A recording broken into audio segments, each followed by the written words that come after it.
नमस्कार दोस्तों, VVIP news के इस नए एपिसोड में मैं राज कौशिक एक बार फिर से आपको प्रणाम करता हूं, आपका स्वागत करता हूं। दोस्तों, इन दिनों कब्र खोदने की बात चर्चाओं में है। जब से प्रधानमंत्री नरेंद्र मोदी ने भाजपा कार्यकर्ताओं को संबोधित करते हुए विपक्षियों को निशाने पर लेते हुए कहा है कि अब उनके हाथ में कुछ नहीं बचा, तो हताशा में वो लोग अब मोदी की कब्र खोदने की बात कर रहे हैं, तब से ये मुद्दा मीडिया और सोशल मीडिया में गरमाया हुआ है। आज के इस एपिसोड में मैं आपको बताना चाहता हूं कि एक तरफ जहां विपक्ष के कुछ नेता मोदी की कब्र खोदने की बात कर रहे हैं, वहीं मोदी सरकार और राष्ट्रीय स्वयंसेवक संघ एक कब्र खोजने की बात कर रहे हैं। एक तरफ कब्र खोदने की बात तो दूसरी तरफ कब्र खोजने की बात। इस बात पर मुझे याद आ रहा है डॉक्टर कुंवर बेचैन साहब का एक शेर कि दोनों ही पक्ष आए हैं तैयारियों के साथ, दोनों ही पक्ष आए हैं तैयारियों के साथ, हम गर्दनों के साथ हैं वो आरियों के साथ। दरअसल ये दो विचारधाराएं एक साथ हमारे सामने हैं। इनमें कौन सही है कौन गलत है, ये वक्त है कि उस पर कुछ निर्णय लिया जाए या कम से कम कुछ विचार तो किया ही जाए। मित्रों, आइए अब बात करते हैं कि आखिर वो किसकी खबर है जिसको सरकार खोदना नहीं खोजना चाहती। दोस्तों, पिछले दिनों आरएसएस के सह सरकार्यवाह कृष्ण गोपाल का एक बयान बहुत वायरल हुआ था। उन्होंने कहा था कि दारा शिकोह सच्चे हिंदुस्तानी और भारतीयता के प्रतीक थे। आपको बता दूं कि दारा शिकोह मुगल बादशाह शाहजहां के बड़े बेटे थे। दारा का एक परिचय यह भी है कि वो आताताई कहे जाने वाले मुगल शासक औरंगजेब के बड़े भाई थे। उन्हें लेकर आरएसएस के सह सरकार्यवाह कृष्ण गोपाल द्वारा इस तरह का बयान दिया जाना बहुत ही महत्वपूर्ण है। हम सब जानते हैं कि आरएसएस को मुगल विरोधी बताने का काम हमारे देश की कुछ राजनीतिक पार्टियां करती रहती हैं। अक्सर इन पार्टियों पर ही मुस्लिम तुष्टीकरण की राजनीति करने का आरोप लगता रहता है, लेकिन वो आरएसएस को मुस्लिम और मुगल विरोधी बताकर कटघरे में खड़ा करने का प्रयास हमेशा ही करती रहती है।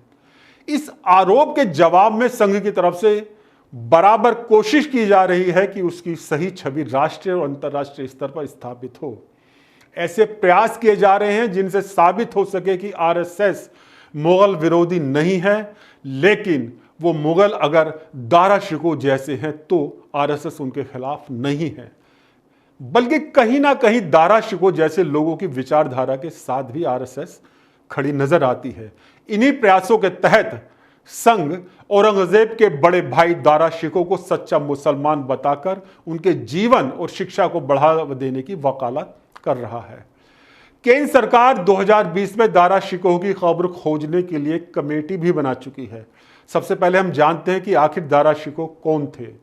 संघ द्वारा क्यों दारा शिकोह को सच्चा मुसलमान बताया जा रहा है, क्यों उन्हें हिंदू मुस्लिम एकता को बढ़ावा देने वाला कहा जाता है। मित्रों, 20 मार्च 1615 को दारा शिकोह का जन्म राजस्थान के अजमेर में हुआ था। शिकोह मुगल बादशाह शाहजहां और उनकी दूसरी पत्नी मुमताज महल के बेटे थे। वही मुमताज जिनकी याद में शाहजहां ने ताजमहल बनवाया था। शाहजहां ने उनका नाम दारा रखा था, जिसका फारसी में मतलब होता है खजानों या सितारों का मालिक।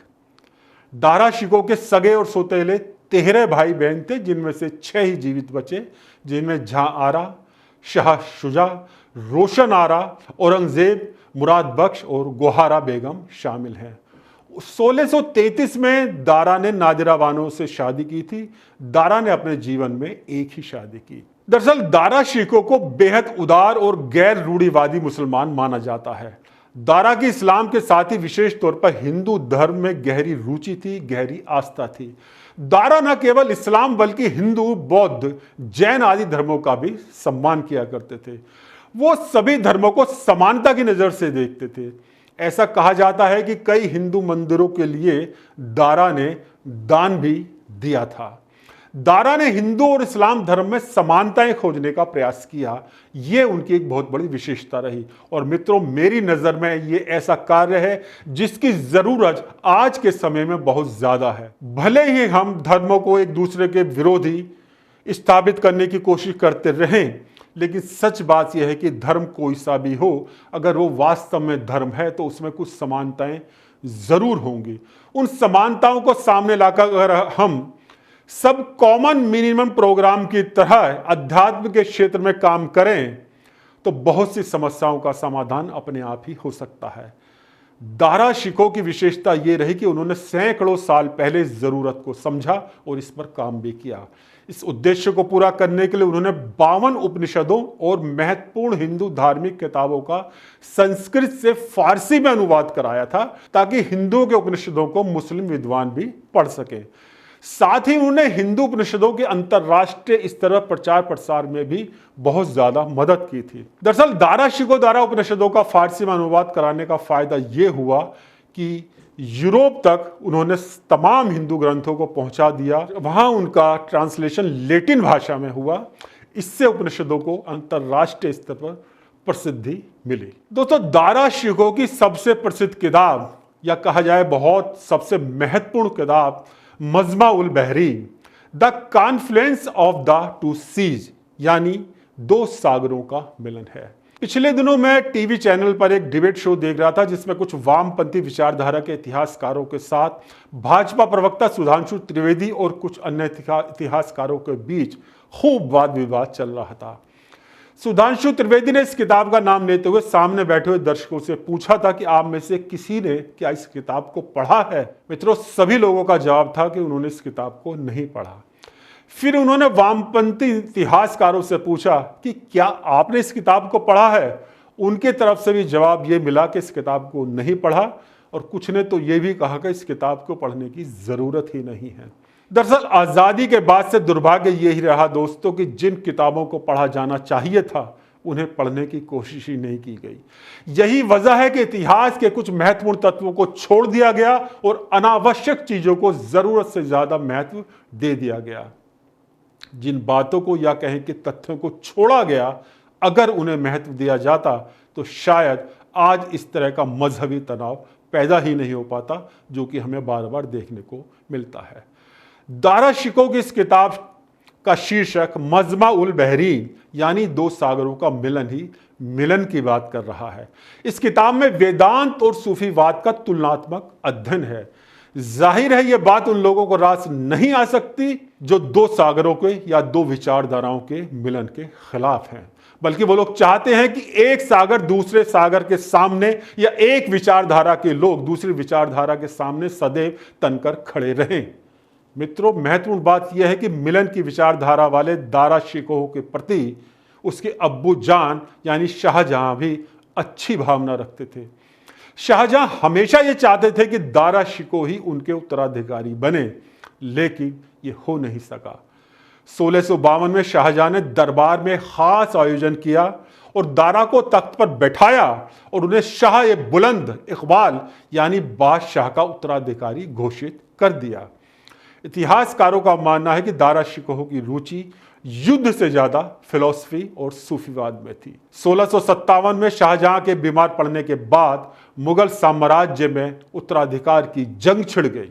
दारा को सबसे बड़ी चुनौती उनके छोटे भाई औरंगजेब से मिली। 30 मई 1958 को दारा शिकोह और उसके दो छोटे भाइयों औरंगजेब और मुराद बख्श के बीच आगरा से 13 किलोमीटर दूर समूगढ़ की जंग हुई। इस युद्ध में दारा की हार हुई। अच्छी विचारधारा के लोग, सबको साथ लेकर चलने वाले लोग इसी तरह अक्सर हार जाते हैं, ये हमारा इतिहास भी बताता है। किसी शायर ने कहा है कि दौड़ होगी जब बैसाखियों की, पांव वाले हार जाएंगे। दारा की हार के बाद औरंगजेब ने आगरा के किले पर कब्जा जमा लिया और 8 जून 1658 को अपने पिता शाहजहां को गद्दी से हटाते हुए उन्हें आगरा की जेल में डाल दिया। मार्च 1659 में दारा शिकोह और औरंगजेब के बीच फिर जंग हुई। अजमेर के पास हुई देवराई की जंग में दारा को फिर से शिकस्त मिली।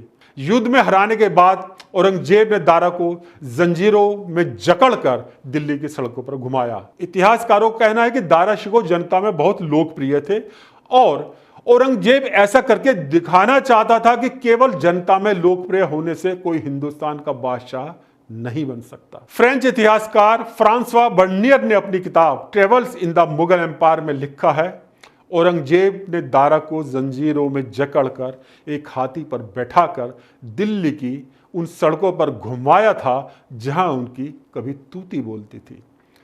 कुछ ही दिनों बाद 30 अगस्त 1659 को औरंगजेब ने दारा का सिर धड़ से अलग कर दिया।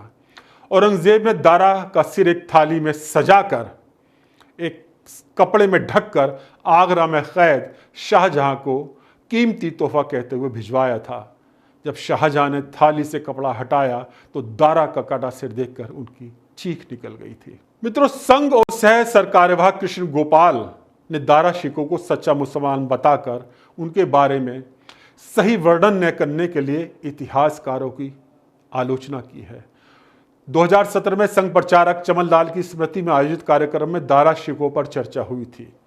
इसके बाद 2019 में दारा शिकोह प्रोजेक्ट का काम संघ के सह सरकार्यवाह कृष्ण गोपाल को सौंपा गया। गोपाल इस संबंध में कई बैठकें और वर्कशॉप आयोजित भी कर चुके हैं। अब दारा शिकोह के जीवन और शिक्षाओं के प्रचार के लिए संघ ने एक प्रोजेक्ट शुरू किया है। इस प्रोजेक्ट के तहत दारा शिकोह के कामों पर रिसर्च होगी और उनकी किताबों को अलग अलग लैंग्वेज में ट्रांसलेट किया जाएगा।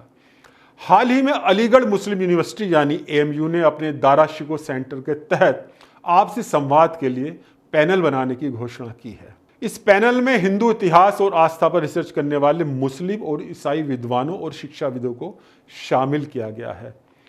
जल्द ही Jamia Millia Islamia, Maulana Azad national Urdu university, Delhi university और जवाहरलाल यूनिवर्सिटी यानी JNU में भी इस तरह का पैनल बनाने का कार्य किया जाने वाला है। National council for promotion of Urdu language, Aligarh Muslim university और मौलाना आज़ाद नेशनल उर्दू यूनिवर्सिटी को दारा शिकोह पर रिसर्च में RSS की मदद के लिए जोड़ा गया है। साथ ही भारत इस्लामिक कल्चरल सेंटर को इस मामले पर मुस्लिम बुद्धिजीवियों के साथ संपर्क बढ़ाने का काम सौंपा गया है। दोस्तों, सरकार का और RSS का यह सोचना है कि जो दो विचारधाराओं का जिक्र मैंने किया, एक गर्दन काटने वाली विचारधारा और एक गर्दनों को बचाने वाली विचारधारा, ये जनता के सामने रखा जाए। हमें औरंगजेब के रास्ते पर चलना है या दारा शिकोह के रास्ते पर चलना है। खासतौर पर मुस्लिम वर्ग को ये बात बताए जाने की जरूरत महसूस की जा रही है। दिल्ली स्थित हुमायूं का मकबरा परिसर में एक अज्ञात कब्र में दारा शिकोह को दफनाया गया था। केंद्र सरकार ने अब उसी कब्र की पहचान का जिम्मा पुरातत्व विभाग को सौंपा है। दारा शिकोह की कब्र की तलाश के लिए 2020 में केंद्रीय संस्कृति मंत्रालय ने पुरातत्वविदों की एक 7 सदस्यीय कमेटी बनाई थी।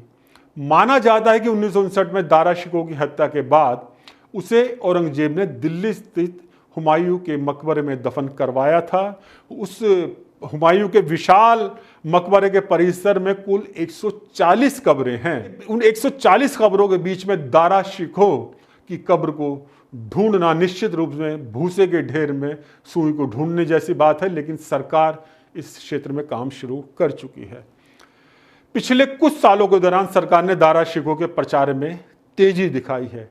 2016 में दिल्ली में औरंगजेब रोड का नाम बदलकर दारा शिकोह रोड कर दिया गया था। 2017 में राष्ट्रपति भवन के पास के डलहौजी रोड का नाम बदलकर दारा शिकोह रोड किया गया था। मित्रों, आइए अब चर्चा करते हैं कि दारा शिकोह के प्रचार की वजह क्या है। दरअसल कई इतिहासकार औरंगजेब को कट्टरपंथी और दूसरे धर्मों से भेदभाव करने वाले मुसलमान के तौर पर देखते हैं। माना जाता है कि काशी, मथुरा समेत कई शहरों के चर्चित हिंदू मंदिरों को औरंगजेब ने ही तोड़वाया था। 2019 में सह सरकार्यवाह कृष्ण गोपाल ने कहा था कि अगर औरंगजेब की जगह दारा शिकोह मुगल सम्राट बनते तो इस्लाम भारत में और फलता फूलता और हिंदू मुस्लिम एक दूसरे को ज्यादा बेहतर ढंग से समझ पाते। इस एक बयान से संघ के दारा शिकोह के जीवन और कामों को प्रमोट करने की वजह सामने आ जाती है। जानकारों का मानना है कि औरंगजेब की छवि हिंदू विरोधी है, जबकि दारा शिकोह हिंदुओं के प्रति बहुत उदार थे। उन्होंने हिंदू उपनिषदों का अनुवाद कराकर हिंदू धर्म के प्रचार का कार्य किया, जैसे कि मैंने भी आपको बताया है। इसी वजह से संघ दारा को प्रमोट करने में लगा है। संघ दारा को उदार मुस्लिम चेहरा मानता है, इसलिए उन्हें मुस्लिमों के लिए एक आदर्श के तौर पर प्रमोट करना चाहता है और वास्तव में ये आज के समय की जरूरत भी है। संघ दारा शिकों को प्रमोट करके हिंदू मुस्लिम एकता का संदेश भी देना चाहता है। संघ पिछले कई वर्षों से मुस्लिम समुदाय से जुड़ने के लिए उन तक अपनी पहुंच बढ़ाने में लगा हुआ है। दारा शिकों का प्रमोशन उसी योजना का एक हिस्सा है। तो दोस्तों, अब आपसे विदा लेने का समय होता है।